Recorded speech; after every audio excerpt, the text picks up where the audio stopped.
Matapos mag-viral, mag-trending ang kissing scene ng Kim Pao sa WWSQ, doon sa scene nila na kissing scene as in real na real sa kabinet at nasundan pa uli sa episode 28. Basta sunod yan, 27, 28, 29, puro mga harutan ang dalawa.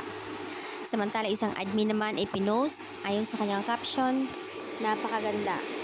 Tinalo pa talaga nila ang Korean version.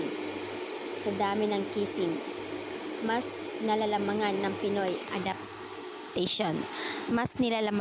Pinoy adaptation. So, ayan, nakakatuwa lang kasi itong post ng admin, ni-repost ni Kim Chiu kung saan yung photos na nag-kiss silang dalawa ni Pao.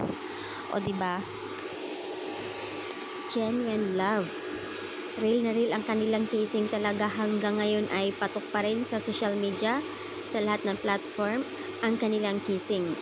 Na kahit sa Star Magic, ABS-CBN, at sa ibang mga entertainment, nakatag sa kanila ang kissing ng Kim Pao.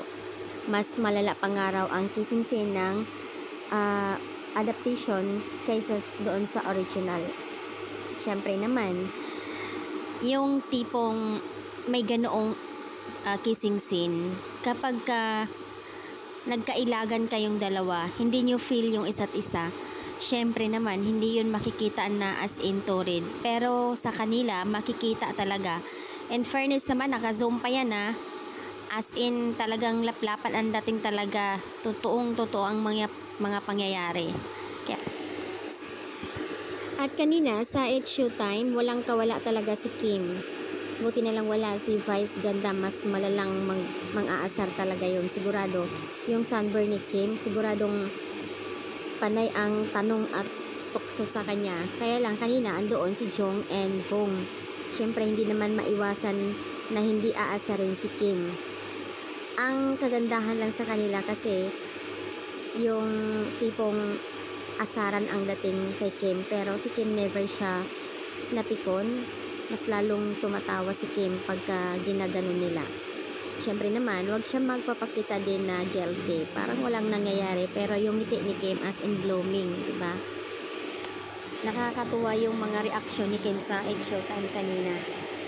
Dito ayon sa comment ng iba, sige Kim, wag mo na itago yan, kitang-kita. Ba't kasi ganyan pa ang suot mo? Kitang-kita yung sunburn. Ang gagaling ng mga Soko, NBI Soko. Grabe. Ang kanilang maghanap ng mga resibo, di ba? Nakakatuwa.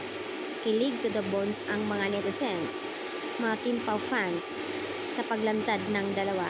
Pero ang hinahanap nila, sana mayroon maglapag ng video from the Amanpulo or either kahit doon sa airport lang, sana may maglapag.